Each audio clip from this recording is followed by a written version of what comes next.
السلام علیکم۔ آج کا میرا موضوع ہے دعا کی اہمیت اور اس کے آداب۔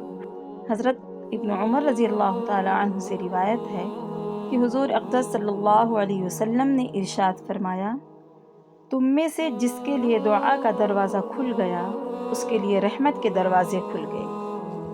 پھر فرمایا کہ اللہ تعالیٰ سے جو چیزیں طلب کی جاتی ہیں ان میں اللہ کو سب سے زیادہ محبوب یہ ہے کہ اس سے عافیت کا سوال کیا جائے۔ ہر مومن مرد عورت کو دعا کا ذوق ہونا چاہیے۔ اللہ ہی سے مانگے، اسی سے لو لگائے اور اسی سے امید رکھے۔ اور اب ہم بات کریں گے دعا کے آداب کے بارے میں۔ اگر آپ ہمارے چینل پر نئے ہیں اور اب تک ہماری ویڈیو کو لائک اور ہمارے چینل کو سبسکرائب نہیں کیے تو پلیز ہمارے چینل کو سبسکرائب کریں۔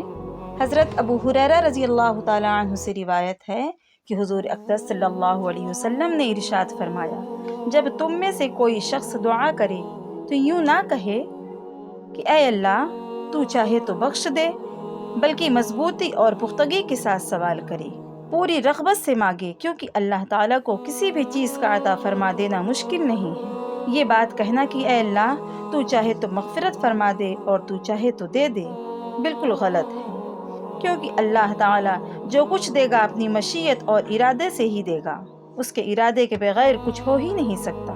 ہر چیز کا وجود محض اس کے ارادے سے ہے، وہ جو چاہے کرے، اس کو کوئی مجبور کرنے والا نہیں۔ دعا کرنے والے کو تو اپنی رغبت پوری طرح ظاہر کرنا چاہیے اور مضبوطی سے سوال کرنا چاہیے کہ اے اللہ مجھے ضرور دیجیے، میرا مقصد پورا فرما دیجیے، مجھے کامیابی عطا فرمائیے۔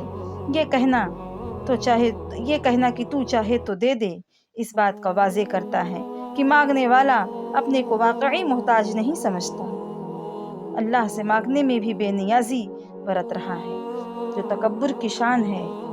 حالانکہ دعائیں ظاہر و باطن سے عاجزی اور حاجت مندی اور اپنی ذلت ظاہر کرنے کی ضرورت ہے۔ اللہ تعالیٰ قادر مطلق ہے، سب کچھ کر سکتے ہیں۔ آسمان و زمین اور ان کے اندر سب خزانے اور ان کے باہر کے سب خزانے اسی کے ہیں۔ اللہ تعالیٰ کے ارادے سے پل بھر میں سب کچھ ہو سکتا ہے، صرف کن کہہ دے سب کچھ ہو جاتا ہے۔ اس کے لیے کسی چیز کا دینا اور کسی بھی چیز کا پیدا کر دینا کوئی بھاری چیز نہیں ہے، لہٰذا پوری رغبت اور اس یقین کے ساتھ دعا کرو کہ میرا مقصد ضرور پورا ہوگا، اور وہ جب دے گا اپنی مشیت اور ارادے سے ہی دے گا، اس سے زبردستی کوئی کچھ نہیں لے سکتا۔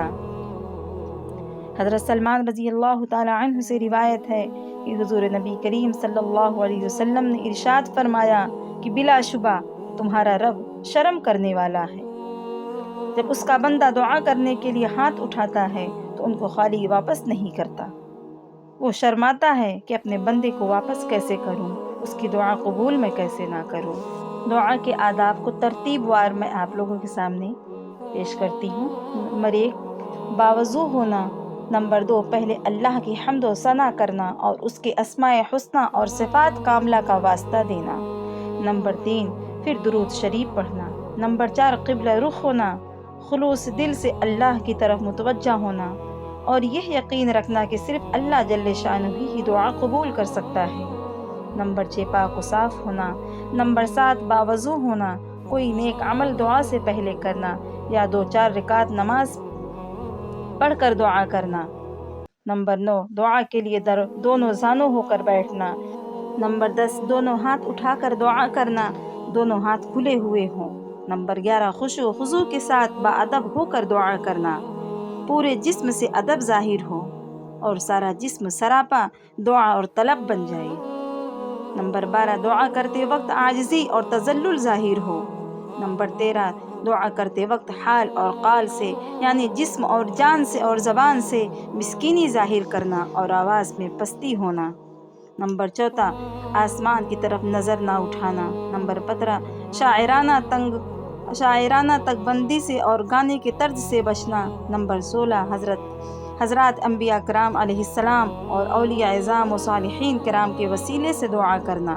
نمبر 17 گناہوں کا اقرار کرنا، خوب رغبت اور امید اور مضبوطی کے ساتھ جم کر اس یقین کے ساتھ دعا کرنا کہ میری دعا رب جلیل میری ضرور قبول فرمائے گا۔ اسی پر اپنی بات کو میں ختم کرتی ہوں۔